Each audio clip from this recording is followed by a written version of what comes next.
క్రూరగ్రహాలు ముఖ్యంగా జాతకుని పైన చాలా ప్రభావం చూపిస్తాయి. వాటి యొక్క సంచారం ఎలా ఉంది అనేటువంటి విషయాన్ని మనము చూసినట్టయితే అందులో శని 2.5 సంవత్సరాలు కూడాను ఒక రాశిలో సంచరిస్తూ ఉంటాడు. కాబట్టి శని యొక్క ప్రభావము జాతకుడి పైన చాలా ఉంటుంది. అయితే ఈ శని ముఖ్యంగా రుజుమార్గంలో ప్రయాణిస్తున్నప్పుడు ఎలాంటి ప్రభావాన్ని చూపిస్తాడు, వక్రగతిలో సంచరిస్తున్నప్పుడు ఎలాంటి ప్రభావాన్ని చూపిస్తాడు, అస్తంగతత్వాన్ని పొందినప్పుడు ఎలాంటి ప్రభావాన్ని చూపిస్తాడు అనే విభిన్న కోణాలలో మనం చూసినట్టయితే 13 జూలై 2025 రోజున ఉదయం 9:30 వక్రంలోకి ప్రవేశిస్తున్నాడు. అంటే వక్ర మార్గంలోకి ప్రవేశించి ప్రయాణం కొనసాగిస్తున్నాడు. ఎప్పటి వరకు ఉంటున్నాడు? 28 నవంబర్ 2025 ఉదయం 9:15 వరకు ఈ వక్రత్వాన్ని పొంది ప్రయాణాన్ని కొనసాగిస్తున్నాడు.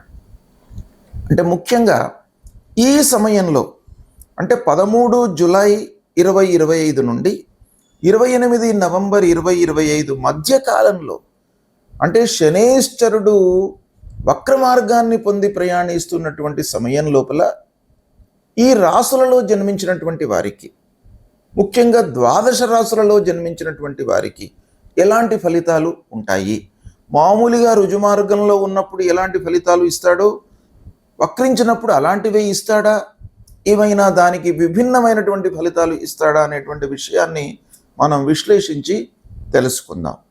అయితే ఈ వక్రిస్తూ ఉన్నటువంటి సమయం లోపల శని భగవానుడు ఉత్తరాభాద్ర నక్షత్రం 2వ పాదంలో సంచరిస్తున్నాడు. 18 ఆగస్టు 2025 రోజున ఉత్తరాభాద్ర నక్షత్రం 1వ పాదంలోకి ప్రవేశిస్తున్నాడు. తదనంతరము 3 అక్టోబర్ 2025 రోజున పూర్వభాద్ర నక్షత్రం 4వ పాదంలోకి ప్రవేశిస్తున్నాడు. ఇది వక్రిస్తున్నటువంటి సమయం లోపల ఉత్తరాభాద్ర, పూర్వభాద్ర అంటే ఉత్తరాభాద్ర 2వ పాదము, ఉత్తరాభాద్ర 1వ పాదము, మళ్ళీ పూర్వభాద్ర 4వ పాదములోకి ప్రయాణించి ఈ విధంగా సంచరిస్తున్నాడు వక్రగతి లోపల.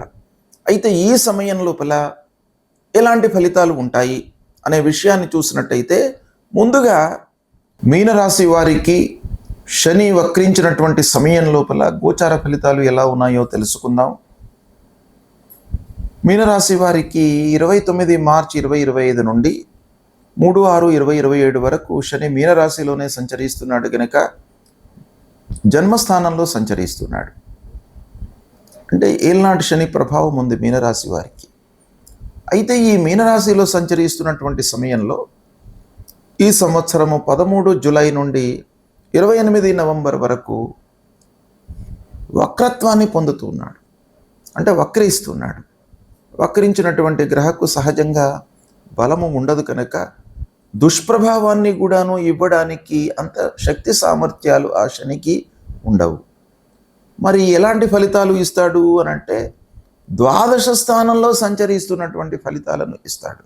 ఆ ద్వాదశ స్థానం కూడాను మీనరాశి వారికి ప్రతికూలమే గనక ఈ మొత్తం ఈ వక్రించినటువంటి సమయం కానివ్వండి, రుజుమార్గంలో ప్రయాణం చేస్తున్నటువంటి సమయం కానివ్వండి, మీనరాశి వారికి కొంత ప్రతికూలంగానే ఉంటుంది కనుక మీనరాశి వారు శని ప్రభావానికి బాగా లోనయ్యేటువంటి అవకాశాలు ఎక్కువగా ఉన్నాయి.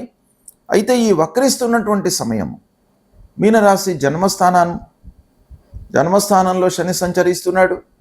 జన్మస్థానం ముఖ్యంగా శరీరం పైన ఎక్కువ ప్రభావాన్ని చూపిస్తాడు. తద్వారా ఒక భయము, ఆందోళనకు గురయ్యేటువంటి అవకాశాలు ఉంటాయి. అయితే ఈ వక్రించినటువంటి సమయంలో ఈ భయము నుండి కొంత మీరు దూరం జరిగేటువంటి అవకాశాలు ఉన్నాయి. ఆ భయము ఏదైతే ఈ 13 జూలై కంటే ముందు ఉండిందో ఆ భయము, భ్రాంతి ఇవన్నీ కూడాను 13 జూలై తర్వాత కొంత తగ్గేటువంటి అవకాశాలు ఉన్నాయి. అక్కడ కూడాను మనకేంటి ద్వాదశ స్థానం యొక్క ప్రభావం ఉంటుంది. ద్వాదశ స్థానం యొక్క ప్రభావము దేనిపైన ఉంటుంది? అనవసరమైనటువంటి ఖర్చులు, కోర్టు కేసులు, తర్వాత కొన్ని విషయాలను మనము వదులుకోవలసి రావడము, కొన్ని ముఖ్యమైనటువంటి వస్తువులను కోల్పోవడము, వ్యయస్థానం, ఖర్చులు, తర్వాత మనం ఫైన్స్ కట్టడము, ఇలాంటివి ఎక్కువగా మనకు సంభవించేటువంటి అవకాశాలు ఉన్నాయి. అయితే ఈ శని ప్రభావం మూలకంగా ప్రయాణాలు కొంత మనకు జాగ్రత్త పడాలి. ప్రయాణాలలో ఆటంకాలు, అనర్థము, అనారోగ్య సమస్యలు, వాటి మూలకంగా వృధా ఖర్చులు, అలసట, ఆత్మీయుల మూలకంగా ఇబ్బందులు, బంధువులతో కలహాలు, ప్రారంభించినటువంటి పనులు ముందుకు సాగకపోవడము, మధ్యలో ఆగిపోవడము, వృధా ఖర్చులు, ఆలోచించకుండా పనులు చేయడం మూలకంగా మనకు స్థిరమైనటువంటి రాబడి లేకపోవడము, హెచ్చుతగ్గులు, రావాల్సినటువంటి డబ్బు వచ్చినప్పటికీ అది వృధా ఖర్చు అయిపోవడము. ఇక నలుగురిలో ఉన్నటువంటి పేరు మట్టుకు కొంత మీకు ఉపయోగపడుతుంది. ఈ సమయంలో ఏంటంటే జన్మస్థానంలో వక్రిస్తున్నాడు కాబట్టి జన్మస్థానంలో వక్రించినటువంటి ఆ శని యొక్క ప్రభావము మూలకంగా మీకు ఆల్రెడీ సమాజంలో ఉన్నటువంటి గుర్తింపు, పేరు ప్రఖ్యాతులు కొంతవరకు కలిసి వస్తుంది. తద్వారా కొన్ని పనులు నెరవేరేటువంటి అవకాశాలు ఉన్నాయి. ఈ వక్రించినటువంటి సమయం లోపల అర్ధాష్టమ స్థానంలో గురువు ఉన్నాడు. గురువు కూడాను ప్రతికూలంగా ఉన్నాడు. ఆ గురువు యొక్క ప్రభావం మట్టుకు ఉంది. అంటే గురువు అర్ధాష్టమ స్థానంలో ఉన్నప్పటికీ, గోచార రీత్యా ప్రతికూలమైనప్పటికీ, దశమాధిపతి చతుర్థంలో ఉన్నాడు కాబట్టి గురువు యొక్క దృష్టి అష్టమ స్థానం పైన ఉంది. కనుక ఆకస్మికంగా మీకు ఏవైనా ఇబ్బందులు తలెత్తినా కూడాను మిమ్మల్ని కాపాడేటువంటి అవకాశాలు బాగా ఉన్నాయి. ఆ గురువు మిమ్మల్ని కాపాడతాడు. ఆ భగవంతుడి యొక్క అనుగ్రహం మీకు బాగా లభిస్తుంది. ఇక దశమ స్థానం పైన కూడాను గురు దృష్టి ఉంది. చేసేటువంటి పనులపైన కూడాను గురువు యొక్క అనుకూలత కొంతవరకు కనబడుతుంది. అయితే ఖర్చులు మట్టుకు ఉంటాయి.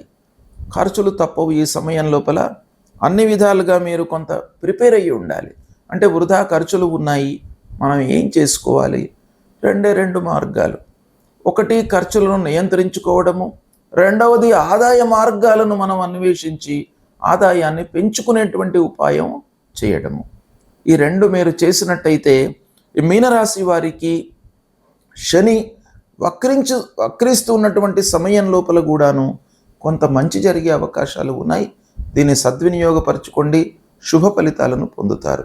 శని వక్రిస్తున్నటువంటి సమయంలో కలిగేటువంటి గోచార ఫలితాలను చూసినట్టయితే వాటికి కొన్ని పరిహారాలు చేసుకోవడము చాలా అవసరము.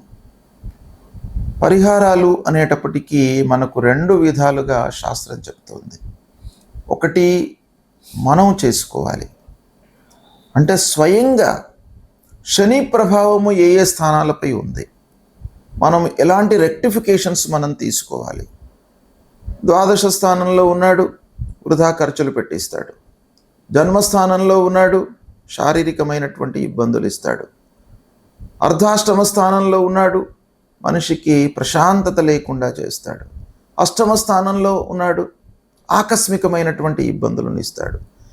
ఇలాంటివి మనము గుర్తించి వాటికి సంబంధించినటువంటి ఫలితాలు, దుష్ప్రభావాన్ని మనం ఎలా రెక్టిఫై చేసుకోవాలి, ఎలా అధిగమించాలి అనేటువంటి విషయంపైన మనం మనసు నిలిపి ఖర్చులను తగ్గించుకోవడము, ప్రశాంతత కొరకు మనం ఏం చేయాలి, అనవసరమైనటువంటి ఆలోచనలను మనసులోకి రాకుండా చూసుకోవడము, ఆకస్మికమైనటువంటి విఘ్నాలు రాకుండా ఉండడానికి వెల్ ప్రిపేర్డ్గా మనము పనులు ప్రారంభించాలి. అంటే ప్రారంభించేటువంటి పనులలో ఆకస్మికమైనటువంటి ఇబ్బందులు వచ్చే అవకాశాలు ఎప్పుడు ఉంటాయి?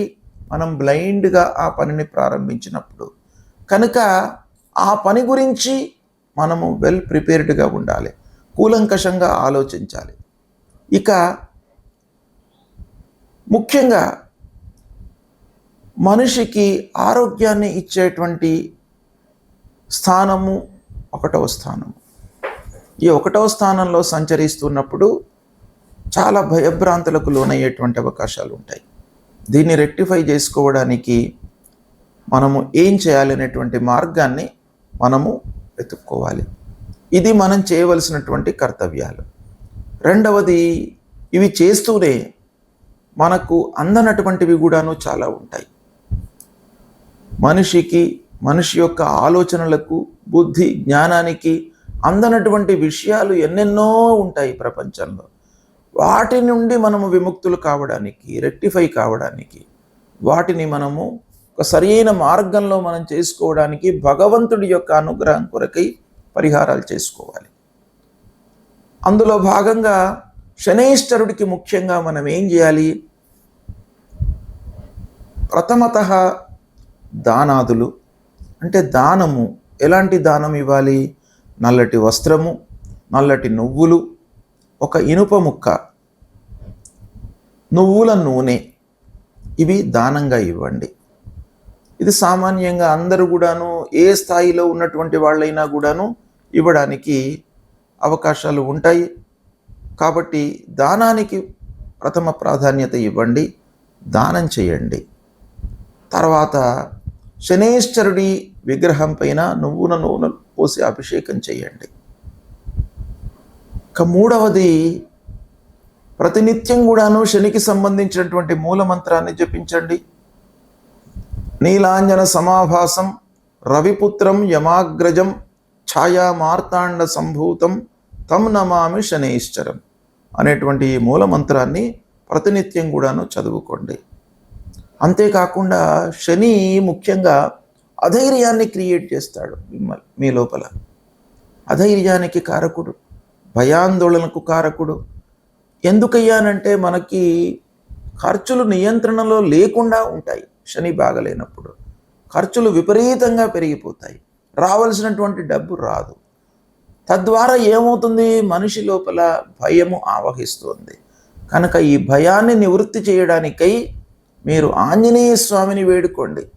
ఆంజనేయ స్వామి దేవాలయానికి వెళ్ళండి. ఆ హనుమాన్ చాలీసా ప్రతినిత్యం కూడాను పారాయణం చేయండి.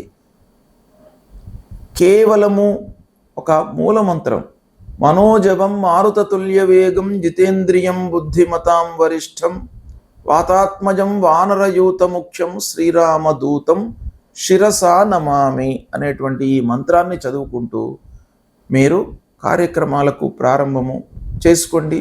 ప్రయాణం ప్రారంభం చేసే సమయం లోపల కానివ్వండి, ఎక్కడికైనా కూడాను ఇంటి నుంచి ఆఫీసుకు వెళ్ళే సమయం లోపల ఆ భగవంతుణ్ణి స్మరించి మీరు ప్రారంభించినట్టయితే ఈ శనైశ్వరుడి మూలకంగా కలిగేటువంటి దుష్ప్రభావం దూరమవుతుంది.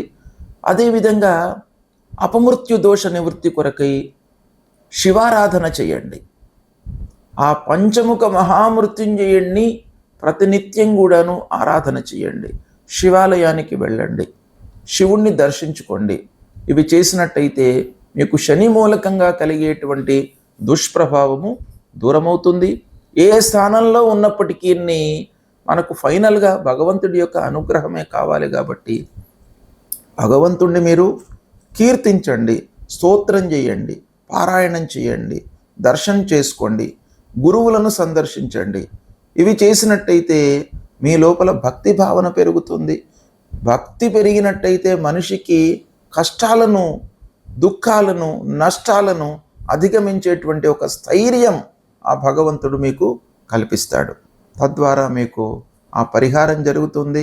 ఫలితాలు కూడాను మీకు అనుకూలంగా ఉంటాయి. శుభం.